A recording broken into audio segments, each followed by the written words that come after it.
Last session of the day. I hope you guys learned a lot of new things in the different tracks. And so right now we are going to meet with members from each of the tracks who are going to give a brief summary of what each session discussed, and then we'll have opportunity for Q&A. We have Dr. Miriam Calkins online via Zoom, who will be talking a little bit about the instructors panel. And then up here we have Jeff Pauley for fire investigators, and Gibson and Golden and Richard Kessler. And so whoever would like to start. Ladies first. Okay, thanks for having us again. So in our session, which was titled Structural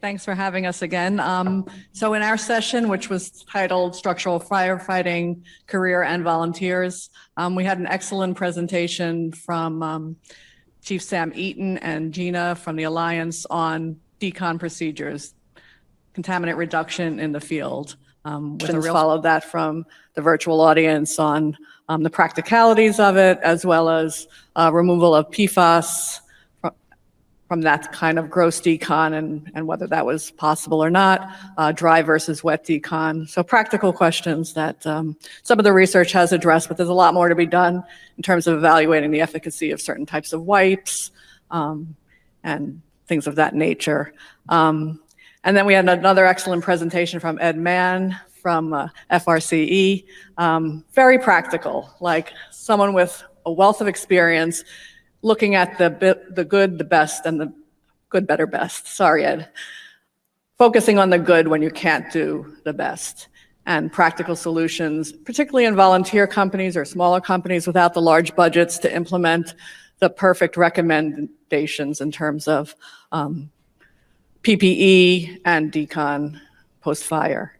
Very practical, very entertaining, both of those sessions. And then the epidemiology gets a little less entertaining, but we had a really warm reception for our first of its kind study of an all-volunteer firefighter cohort looking at cancer risk over the past several decades using the same methodology that has been used in all the career studies to date. In the state of New York, we have a cohort of about 15,000 volunteer firefighters that we've looked at their cancer experience. So that's what we were up to, and it was a great group, good questions, and we appreciate the opportunity to present. Great, thank you. And Jeff? Sure, absolutely. So we had the fire investigator group. We are, and I mean this with all love and affection, the redheaded stepchildren of the fire service. There are less of us. Unfortunately, however, we are at fire scenes longer, more often, and less well protected than pretty much any structural firefighter. There are exceptions, thankfully, but we have a long ways to go. And one of the misconceptions that we have to overcome is the belief by many, the misguided belief, that a cold fire scene, which we at IAAI define as more than 72 hours without any measurable traces of gases. Of course, we know the particulates persist, but anyhow, we draw a line in the sand at 72 hours, but so many fire investigators think that a cold scene is a safe scene, and it just is not, and becomes our overarching educational goal. So we talked today about the hazards of the post-fire scene. We talked about the best practices that we at IAAI have put together for all fire investigators. It is a peer-reviewed and technically reviewed document. We have a panel of experts. Dr. Burgess is included, Dr. Cabana is included, Dr. Calkins is included, and others who review the document.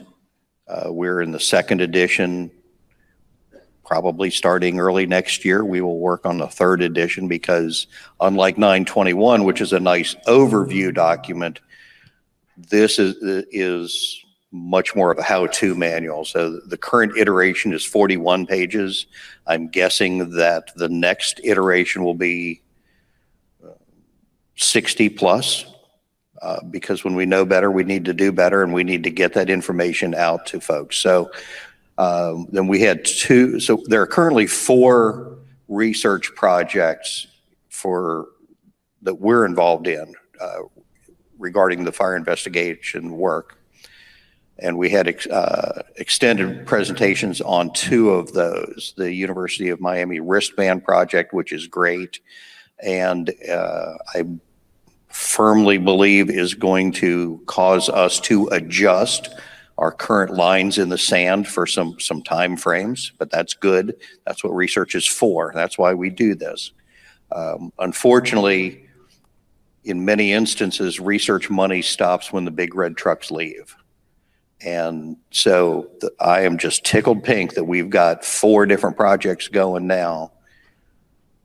North Carolina State University and the NFPA Research Foundation getting ready, or just in the infancy of a multi-year project to look at Decon wipes and fire investigator apparel, because we have folks who are going to fire scenes in jeans and a t-shirt and getting back in their vehicle and leaving after they've tromped around in the fire scene for a couple hours. So we're going to look at everything from that all the way up to structural turnout and a number of iterations in between. So that multi-year project getting ready to go. And then our friends at Underwriters Laboratories, at their expense, metered up about a half dozen burns that they did as part of a grant, tested at their expense. We don't have the data yet, but it is almost any day now. So it's going to start to give us a better picture of the gas and particulate persistence in the post-fire environment. So that's, and then we finished up with the practical work that's being done here in the state of Florida as a result of all of this work that we've been doing for the last couple of years. Great. And Richard? Sure. So I was in the fire instructor group, fire trainers and instructors. We started off with a presentation by Gavin Horn at ULFSRI. He had recorded his presentation as he's currently continuing that testing on fire instructors and fire training environments and the impact of our different training fuels. So he talked a little bit about differences between simulated smoke environments, pallets and straw fires, and engineered wood product fires, and the impact those have on our biologicals, what gets into the air, what gets on the firefighters, what gets into the systems. And then the difference between students who may go through a couple evolutions through a day versus instructors who may have repeated exposures over days or weeks or even months. Following that, I talked a little bit about our Decon preliminary exposure reduction efforts at the Illinois Fire Service Institute. We put together kits similar to the ones that Florida have done and followed, funded by our state fire marshal, and pushed those out to over 500 departments, giving access to about 23,000 firefighters that now have those kits on their apparatus. Following that, Natasha Schaefer-Sold talked about updates with the instructors and trainers from the firefighter cancer cohort study. The goal of enrolling 50 trainers right now, just over halfway there, but well on the way to enrolling those. Following that, Chief Frank Lieb talked about common sense efforts to improve or reduce exposure in his efforts at FDNY and their academy. The take-home message I got was that take personal accountability, both for yourself and those around you, and pass that accountability on to those around you. And the best way to make significant change, start small, start with what is acceptable, and keep pushing and be a champion within your department. Take that back. The more champions we have, the more grassroots that organization comes. As it comes together, the more effective it'll be. So that was our instructors and trainers track. Awesome. And finish off, Ann?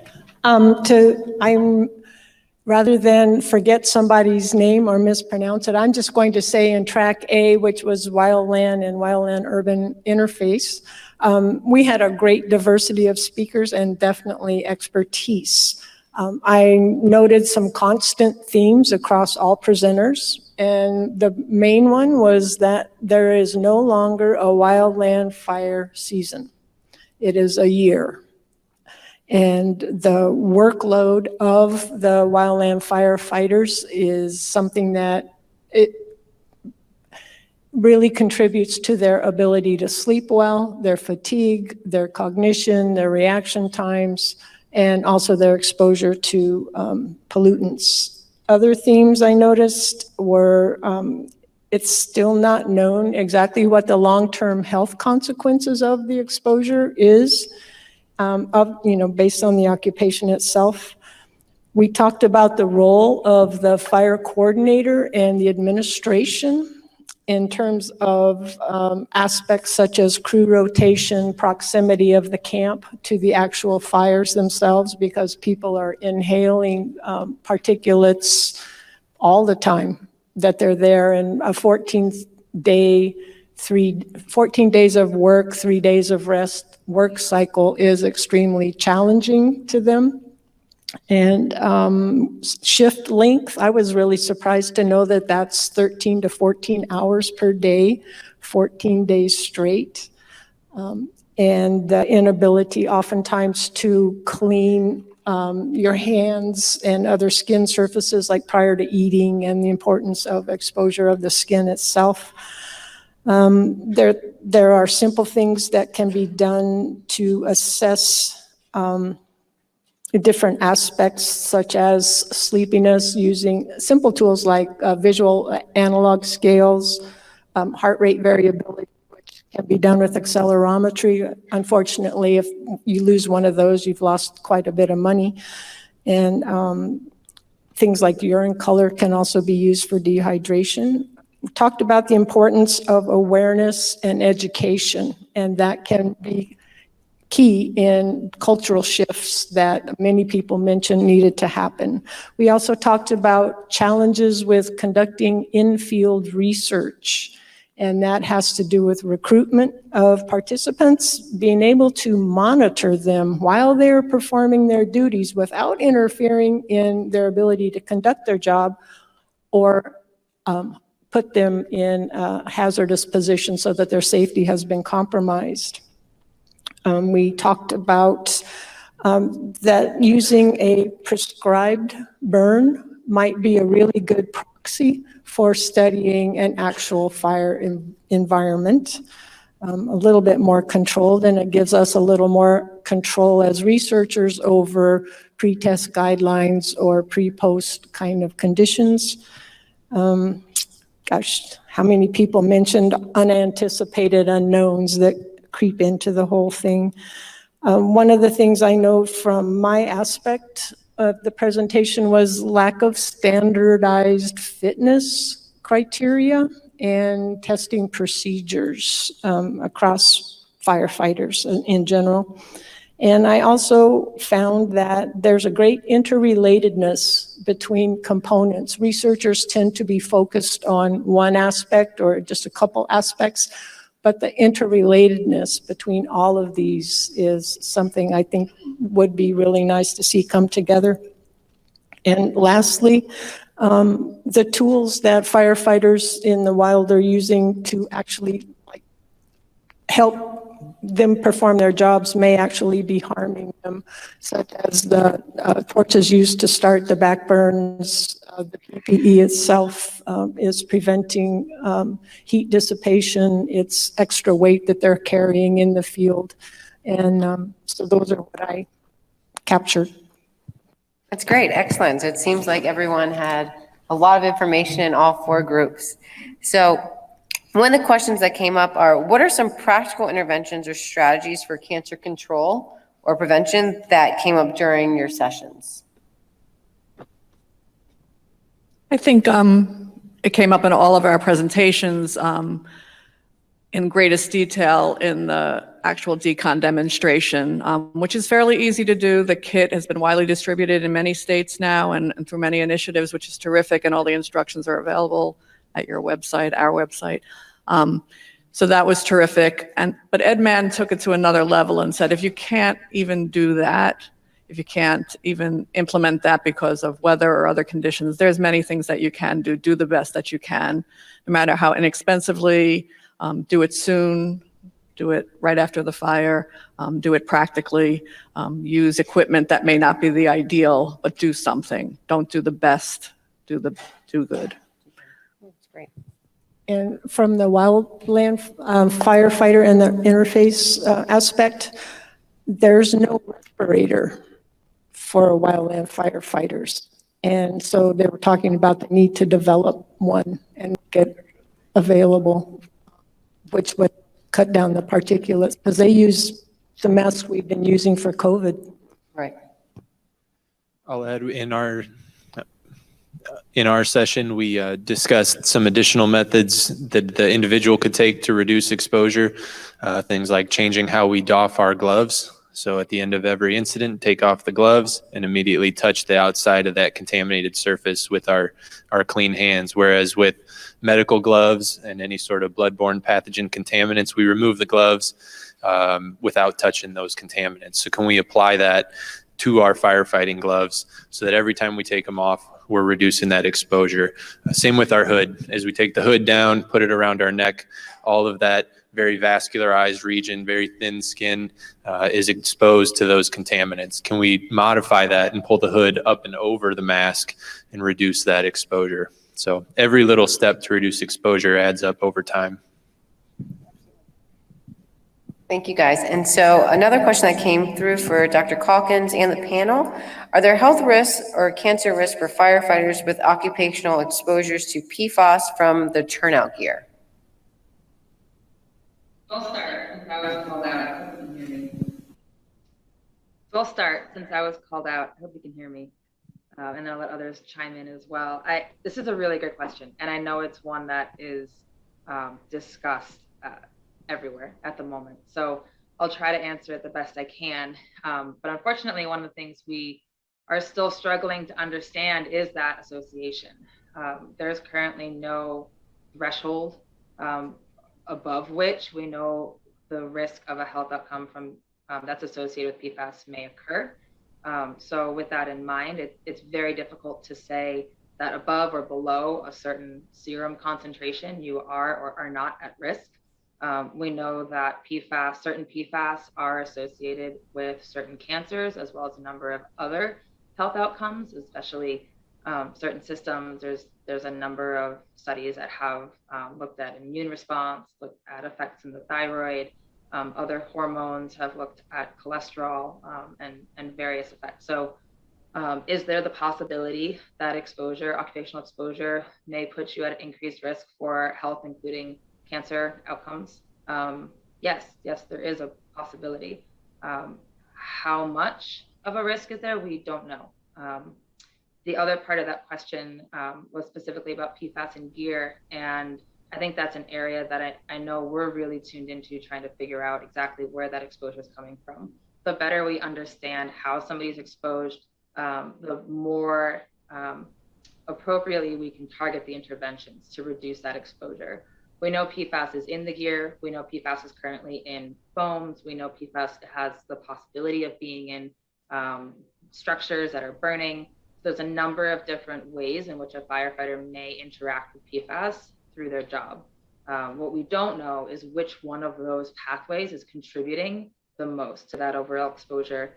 And that makes it really difficult for us to target how we approach that. We don't know how, for example, cleaning the gear may affect the PFAS that is intentionally added to it to give it that waterproofing. We don't know how exposure to heat may impact the PFAS in that gear. So there's a lot that's involved, but the short answer is yes, you are at risk, but we don't know how much or how best to approach it until there are replacements that are available. Anyone else have anything to add? Great, thank you, Miriam. Does anyone have any questions from the audience before I go back to online? All right, so one other question that came up are, what are some priorities for, or what are two priorities for research that emerged in your respective groups? Two research priorities that came out of your group. One for the be taken from structural fire research and applied into especially the wildland-urban interface would be one of them. Great. I think one from ours that's obvious because it's ongoing is the impacts of different training fuels and how that affects firefighters. On the similar note, but a little bit different, is the impacts of repeat exposures to instructors. So as they go through multiple evolutions over a week or months, how do those accumulate in the body and the impact on our health? So the interesting thing that came up in our discussion via a question, and it has been some tangential discussions that we have had, is around the use of arson detection dogs and how they are contaminated in the scene and oftentimes not deconned and put back into a vehicle, and what are they taking with them? Animal skin is very, non-technical term here, adhesive. I mean, it's going to hold on to the particulates, and you know, it goes back to cold scene is a clean scene, right? No.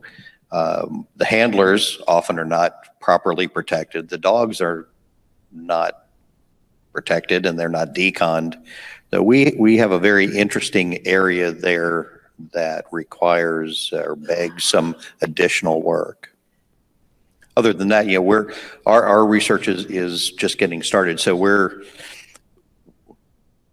while we certainly welcome any new ideas, we're doing good right now. But there are other things that, as the current projects come along and progress, I think it's going to open up new areas that we need to look at. In our workshop, some of the questions about comparative efficacy of, as I said, different types of wipes or washing versus true extraction in terms of the reduction. So the type of work that NIOSH and their collaborators have done to continue to see more fine tuning of that to specific equipment.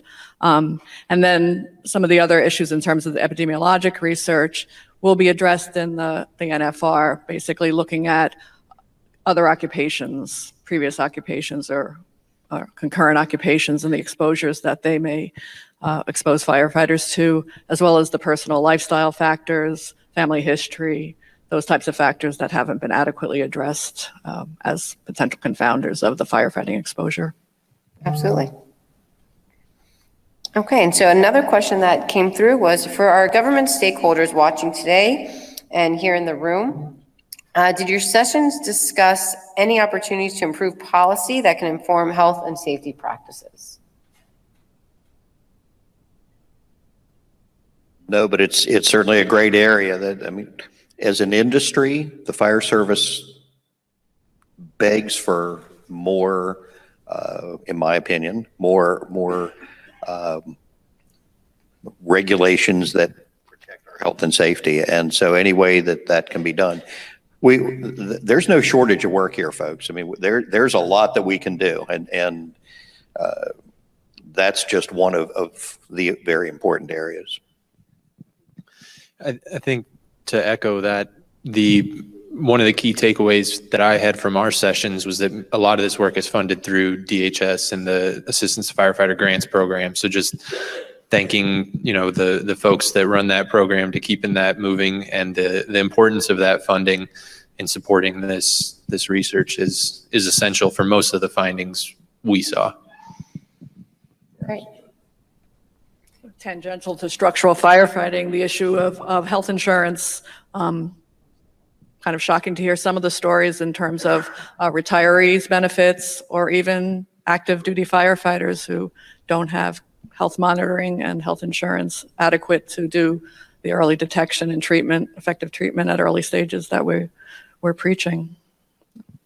and not knowing exactly what type of policies can be implemented, but focus on physical fitness. And I know it's a challenge while they're in the fire station on shift, but not on call. For, not necessarily the wildland firefighters, but something to reduce the obesogenic environment in which they spend a lot of time, apparently. Great, thank you. Dr. Calkins, you received another question. So, for how many years does PFAS and other carcinogens stay in the body, and what are the limits before it becomes dangerous for the health? Yeah, so I can answer Dangerous for the health. I can answer the first part of that pretty easily. The second part is going to be tricky, similar to my previous response. So PFOS,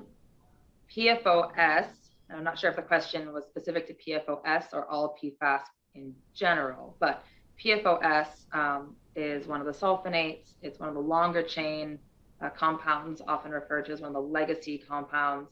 And it has a half-life of roughly 4 years. It's a little bit difficult to estimate exactly what it would be for an individual, but the reports are in the range of 4, maybe 4.5 years in the human body.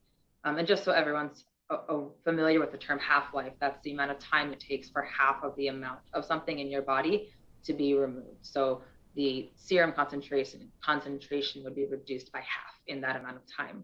Other PFAS compounds, PFHXS, which is actually similar to PFOS, but a little bit different, actually it's a little bit shorter, has a longer half-life in the body. It's been reported as high as 8, possibly more years. Some of the other legacy compounds like PFOA have actually shorter half-lives of more on the order of 3 years. And then as we get down in the length of the PFAS, you'll talk about some of the replacements, or the short chain compounds. They, generally speaking, are understood to have a shorter half-life in the body. So they may have a half-life that's less than 3 years, possibly in the order of months. But those studies are really limited, both in the number of people that have been involved and also the duration of them. We're relying on a lot of animal studies for that, and then extrapolating from the animal studies to the human. So I know I said that was a simpler answer. That maybe wasn't as simple as I would have liked it to be. But I hope that answered that part of it. Now, in terms of the level that's safe or not safe, we really don't know. We know there's an association. We know that there may be effects at low concentrations. There are a number of presentations earlier today that talked about epigenetic effects or changes at a genetic level that may put somebody at risk of a disease developing. Whether or not that disease develops is a different question. But I know there's a number of ongoing studies within government and within academia that are looking at this question and trying to figure out that threshold. We just don't know. We don't know what level is safe.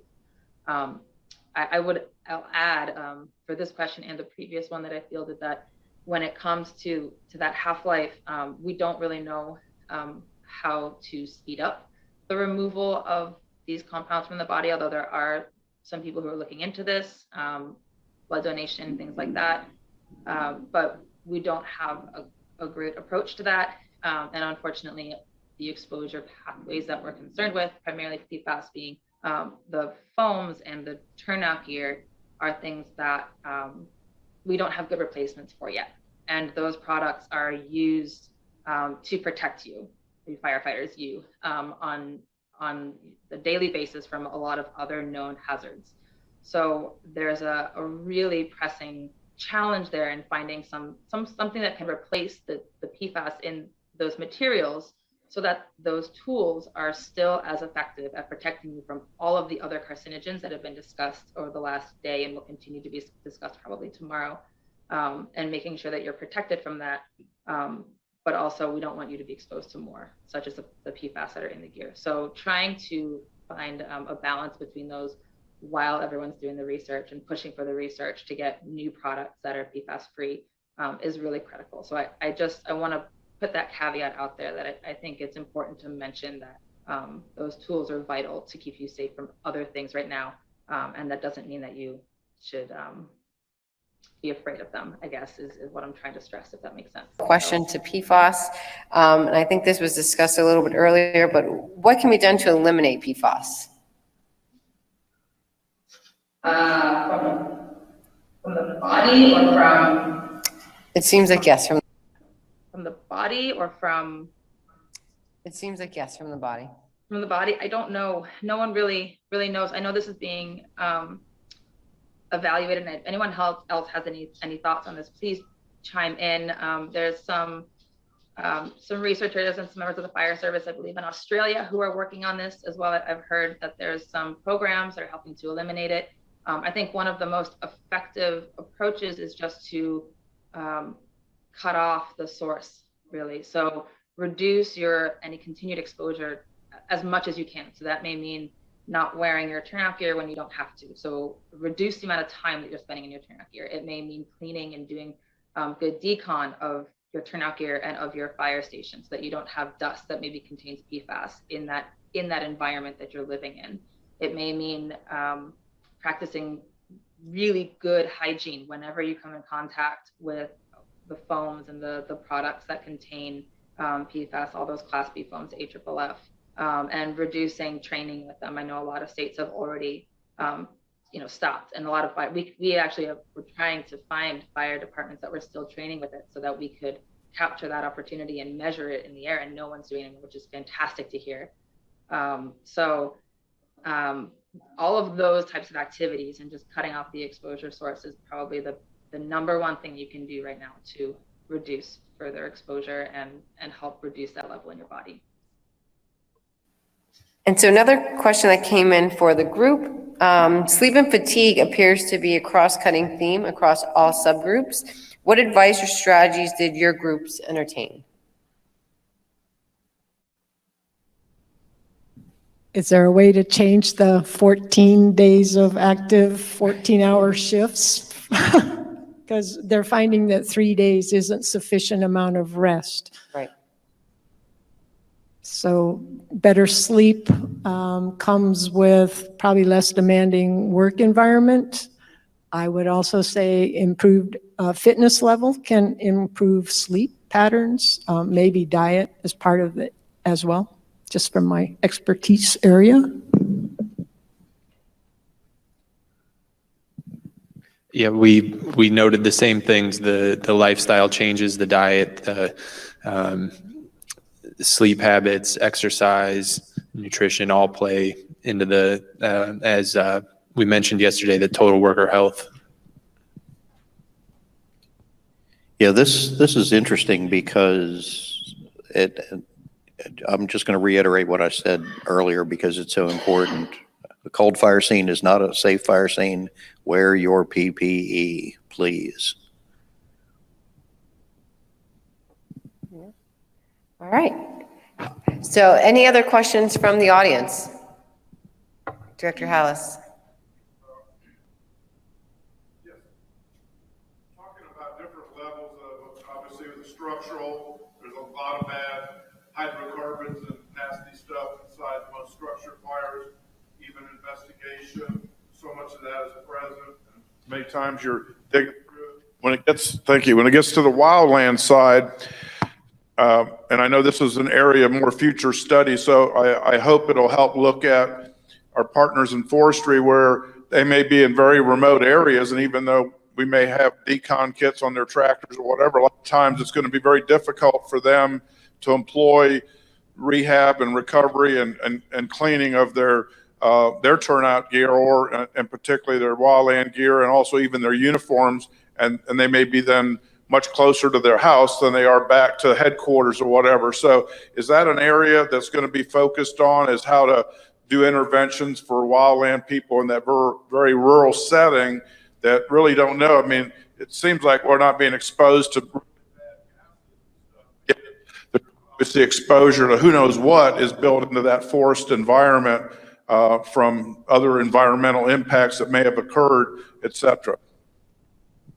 One of the things that was discussed, I think it was more through question and answer, was just carrying extra wipes. Is that an option? You know, is it going to weigh you down too much?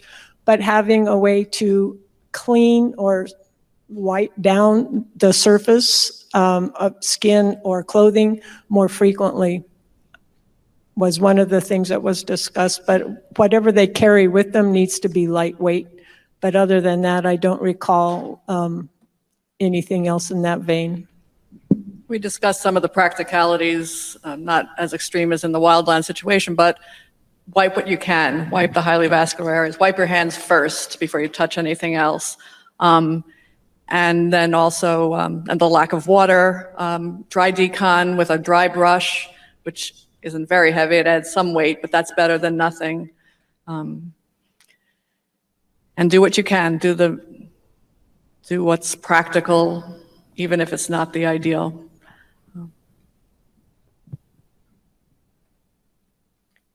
Okay, anyone else? No. Do you guys want to follow up with anything else? Any final comments?